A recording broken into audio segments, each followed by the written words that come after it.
Bonjour. Aujourd'hui je vais vous parler de la philosophie et de la religion selon le livre La jeune fille rebelle et selon notre époque actuelle. D'abord définissons ce qu'est la philosophie. La philosophie est l'ensemble des questions que l'être humain peut se poser sur lui-même et examen des réponses qu'il peut y apporter. Une vision générale, mais non scientifique, du monde.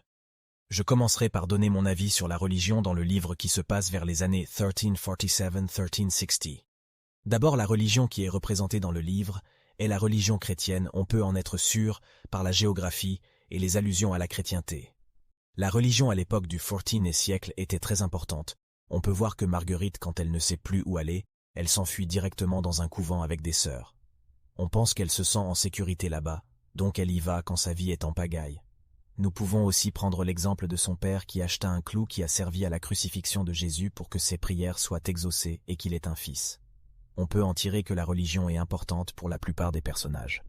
Maintenant, on peut parler de la philosophie du livre, on ne voit pas beaucoup de questions philosophiques, mais par contre, on peut rencontrer une branche de la philosophie qui est l'éthique. L'éthique est le sens moral.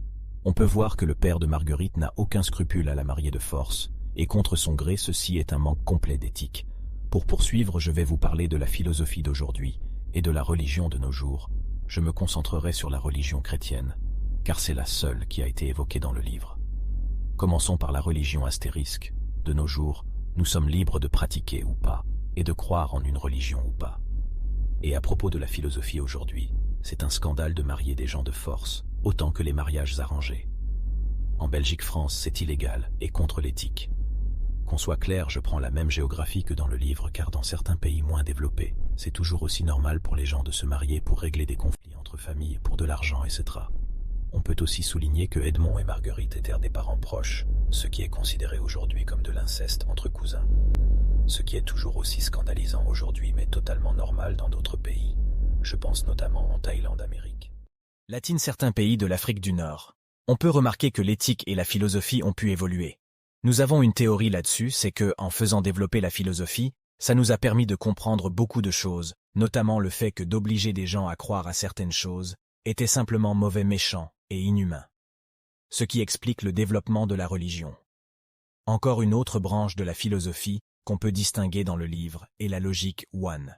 Science du raisonnement en lui-même, abstraction faite de la matière à laquelle il s'applique et de tout processus psychologique. La logique fait abstraction de tout sentiment, et c'est ce que fait le père de Marguerite en voulant la marier. Son but est un but lucratif pour lui et ses affaires. Bon, maintenant je vais revenir sur la phrase que j'ai pu dire tout à l'heure. Je le rappelle, la phrase est pour la religion. À notre époque de nos jours, nous sommes libres de pratiquer ou pas, de croire en une religion ou pas. Ceci a pu créer un changement radical qui n'existe que depuis 1831 en Belgique et en France. En disant cette phrase, je veux aussi dire que ceci nous a laissé une liberté de faire penser, agir comme bon nous semble. Les lois de Belgique sont surtout prises d'après le sens de l'éthique et de la morale. Pour conclure, même si l'éthique du livre laisse à désirer, j'ai tout de même pris un bon moment à le lire, et pour résumer, ce qu'on a dit précédemment, c'est que la philosophie du livre regroupe 3 branches de la philosophie, la métaphysique, l'éthique et la logique. Et à propos de la religion, on peut dire que la religion s'est modelée en fonction de l'époque, et s'est adaptée à la philosophie des gens de cette époque. Merci de nous avoir écoutés.